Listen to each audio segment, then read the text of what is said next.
ఇక ఉమ్మడి ఆదిలాబాద్ జిల్లాలో బాణుడు తన ప్రతాపాన్ని చూపుతున్నాడు. రానున్న 5 రోజుల్లో ఆదిలాబాద్, నిర్మల్, కొమరంభీం, ఆసిఫాబాద్, ముంచర్యాలలో ఎండ తీవ్రత ఎక్కువగా ఉంటుందంటూ కూడా వాతావరణ శాఖ అధికారులు తెలియజేశారు. జిల్లాలో ఉష్ణోగ్రతలు 45 డిగ్రీల కన్నా ఎక్కువగా నమోదయ్యే అవకాశం ఉందంటున్నారు.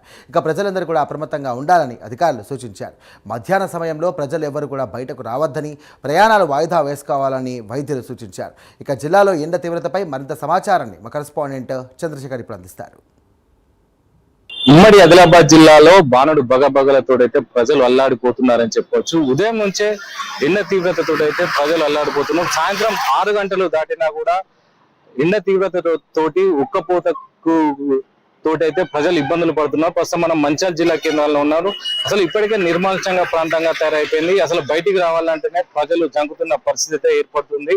అసలు ఎక్కడ చూసినా రద్దీగా ఉండే మంచిర్యాల జిల్లా కేంద్రం అసలు బోసిపోయినట్టు ఒక కర్ఫ్యూ వాతావరణం అయితే ఏర్పడింది. దీనికి సంబంధించి అధిక ఉష్ణోగ్రతలతోటైతే ఇటు ఉమ్మడి ఆదిలాబాద్ జిల్లాలో ప్రజలైతే బంబేలు ఎత్తిపోతున్న పరిస్థితి అయితే ఏర్పడుతుంది. దీనికి సంబంధించి ఏదైతే ఏప్రిల్ మాసంలోనే 43 డిగ్రీలకు చేరడంతో అయితే ఇప్పటికే ప్రజలు జంకుతున్నారో చెప్పవచ్చు. గతంతో పోలిస్తే ఈసారి ఉష్ణోగ్రతలు అధికంగా ఉంటాయని ఇటు వాతావరణ శాఖ హెచ్చరికలు జారీ చేస్తున్న నేపథ్యంలో అయితే ఇప్పటికే ఏప్రిల్ మాసంలోనే 43 డిగ్రీలకు చేరుకుంది. రానున్న మే మాసంలో పరిస్థితి ఎలా ఉంటుందో అంటూ ఇప్పటికే ప్రజలైతే భయప్రాంతాలకు గురి అవుతున్నారు. దీనికి సంబంధించి ఇప్పటికే వైద్యులు కానీ ఇటు చిన్న పిల్లల విషయంలో కానీ ఇటు వృద్ధుల విషయంలో కానీ తగిన జాగ్రత్తలు తీసుకోవాలని అయితే ఇప్పటికే వైద్యులు అయితే హెచ్చరికలు జారీ చేస్తున్నారు.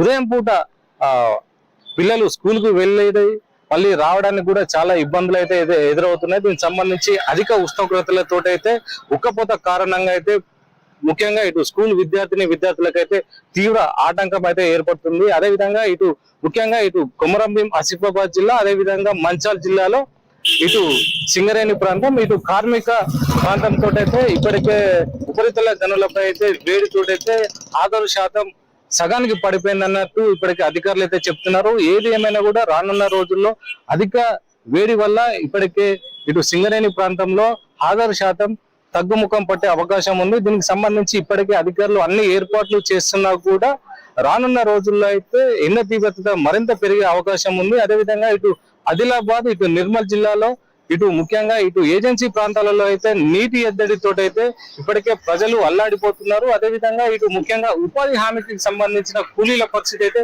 మరీ దారుణంగా ఉంది. ఉదయం పూట 6 గంటల నుంచే ఎండ వేడిని తట్టుకోలేకైతే ఇటు ఉపాధి హామీ కూలీల పరిస్థితి అయితే దయనీయంగా ఏర్పడింది. దీనికి సంబంధించి ఇప్పటికే జిల్లా అధికార యంత్రాంగం కూడా ఉపాధి హామీ కూలీలపై సంబంధించి ప్రత్యేక చర్యలు తీసుకోవాలని అయితే ఇప్పటికే జిల్లా కలెక్టర్లు అయితే ఉపాధి హామీ పనులకు సంబంధించిన అధికారులకైతే హెచ్చరికలు అయితే జారీ చేశారు. ఏది ఏమైనా కూడా ఇటు ఉమ్మడి ఆదిలాబాద్ జిల్లా వ్యాప్తంగా చూస్తే గరిష్ట ఉష్ణోగ్రతలతో అయితే ప్రజలైతే బంబెలెత్తిపోతున్న పరిస్థితి ఉంది. ఇదే విధంగా ఇటు రానున్న రోజుల్లో మే మాసంలో అసలు ఎండ తీవ్రత ఎలాగుంటుంది, ఈసారి 45 డిగ్రీల చేరువలో అయితే ఎండలు ఉంటాయని ఇప్పటికే వాతావరణ శాఖ అధికారులు అయితే హెచ్చరికలు జారీ చేస్తున్న నేపథ్యంలో ఇప్పటికే ప్రజలైతే అప్రమత్తంగా ఉండాలని ఇటు వైద్యులు అయితే సూచిస్తున్న పరిస్థితి అయితే ఉంది. ఏదేమైనా కూడా ఎండ ప్రభావంతో అయితే ప్రజలు అల్లాడిపోతున్నారని చెప్పవచ్చు.